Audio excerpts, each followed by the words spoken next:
안녕하십니까. 성형외과 전문의 서영준입니다. 네, 안녕하세요. 성형외과 전문의 김동현입니다. 안녕하세요. 성형외과 전문의 김상환입니다.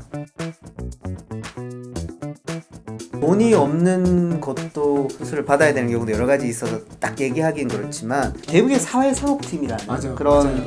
병원의 어떤 어려운 사정에 있는 분들에게 일부 진료비를 도와드리기 위한 그런 부서가 있고요. 근데 심사가 그렇게 녹록치는 않고요. 기준이 딱 있기는 있고요. 대부분 이제 진단서 요구해서 구청에서 긴급 지원이라고 해서 꼭 이 사람이 보통 급여 환자시죠. 의료 급여 환자들인데 이 환자들이 이 수술을 꼭 지금 받아야만 했고 입원을 했어야만 했는 이유에 대해서 진단서상에서 이렇게 의사소견으로 전달을 하면 어느 정도 일정 부분 이제 긴급 지원이라고 지자체에서 이제 지원을 받는 방법이 있는 것 같고 그거를 환자들이 많이 이용하시는 것 같습니다. 김동현 교수님 되게 설명을 잘 해주셨죠. 대부분 이렇게 하는데 사회사업팀에 이제 연락을 저희가 안내를 해드려요. 보호자분들을 사회사업팀에 안내를 해드리면 사회사업팀에서 이제 의견을 공유받고 그 다음에 이제 구청 쪽으로 넘어가서 평가를 다 해가지고 사회사업팀에서 그런 거를 조금 연결해 주는 것도 맞죠, 있죠. 그렇죠. 그러니까 병원 자체에 기부를 해주신 분들도 있잖아요. 맞다, 좋은데 맞다. 써달라. 그거를 사회팀에서 자체적으로 평가해서 도와드릴 수도 있고 기준에 맞으면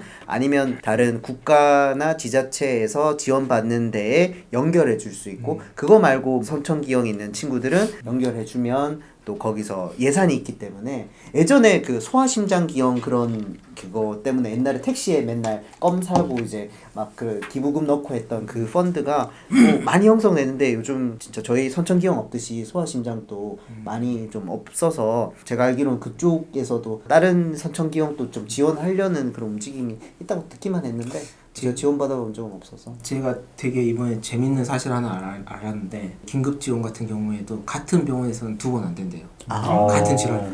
그냥 제 환자 중에서 이제 긴급 지원을 받아가지고 허벅지 프리플랩을 하신 분이 있었어요. 근데 이제 그분이 제일 처음에는 저한테 수술을 받을 때는 가만히 있고 움직이지 않겠다고 하더니 프리플랩 하고 그 다음날 막 걸어 다니시려고 했거든요. 그래가지고 제발 좀 있어라. 일주일 정도만 있으면 이거 다 낫는데 왜 그러냐 그랬는데도 설득이 안 돼가지고 일주일 있다 퇴원을 했는데 잘 나았어요.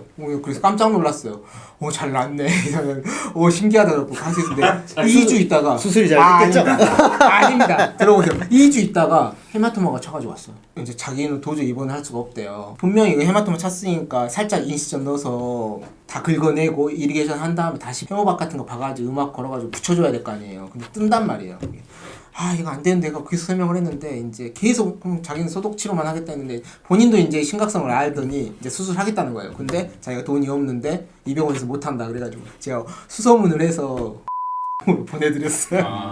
왜냐면 자기가 안 된대요. 그래가지고 또 설명을 다 했죠. 이거 이렇게 해서 사실 인시점만 넣고 긁어내고 하기만 하시면 되는데 이 긴급 지원 자금 때문에 도저히 이게 안 된다고 같은 병원에서는 도저히 안 된대요. 자기는 돈이 없고. 지금 말씀하시는 경우는 전 의료보험 환자들이거든요. 뭐 질환이 있어가지고 이런 경우에 이제 사회사업팀에서 지원받는 경우도 있고 한데 저는 생각해보니까 이게 미용 수술하고 나서 컴플리케이션 생겨서 왔던 환자분이 몇 명 있었어요. 나이 드신 할아버지인데 젊었을 때 이제 야매로 뭐 어디 수술을 한 거죠. 했는데 나이 들면서 코가 다 터져 나오는데 아시겠지만 그런 건 보험 적용이 안 되잖아요. 맞아요. 수술했던 결과들은 이런 걸 가지고 사회사업팀에 넣으면 또 안 되거든요. 안 돼요. 그래서 제가 이제 수술 비를 굉장히 낮게 매기고 했던 적이 사실 몇 번 있어요. 누가 봐도 이제 실리콘이 튀어나오기 직전이라 너무 심한데 이런 경우는 또 젊을 때 자기가 잘못한 행동에 대한 사실 결과잖아요.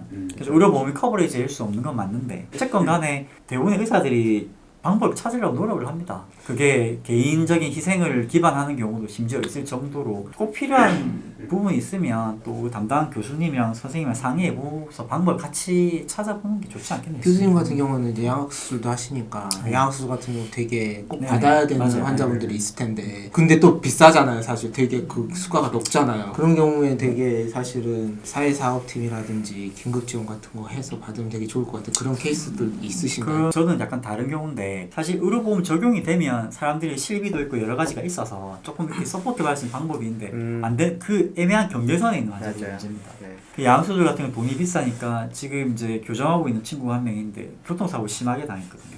턱이 완전 돌아가 있는데 교합은 또 맞아요. 왜냐면 돌아간 상태로 맞는 거죠. 보기에는 안 좋은데.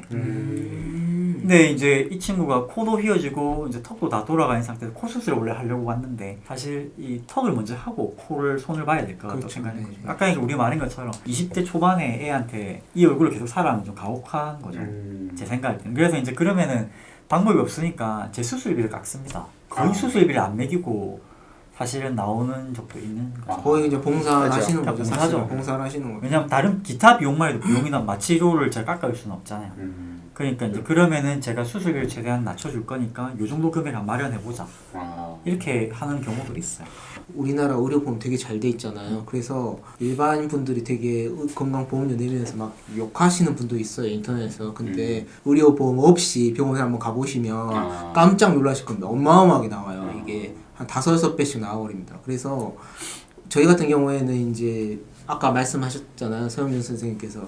미용 수술하고 나서 컴플리케이션 생겨가지고 합병증 생겨가지고 오시는 분들이 간혹 있는데 그분들은 진짜 외래 오실 때부터 처음부터 끝까지 다 건강보험료 적용이 안 되거든요. 그러면 이제 본인들이 되게 깜짝 놀랐는데 어쩔 수 없이 자기도 이제 막 치료를 받아야 되니까 어쩔 수 없이 오긴 하지만 수술료가 어마어마한 거죠. 약간 걱정되는 거는 이제 그런 환자가 어쨌든 병원에 왔는데 또 안 된다고 원칙적으로 할 수밖에 없는 경우도 생길 거 아니에요. 맞아요. 이게 뭐 우리가 수술비 좀 깎고 있다는 게 보편화되는 건 아니거든요.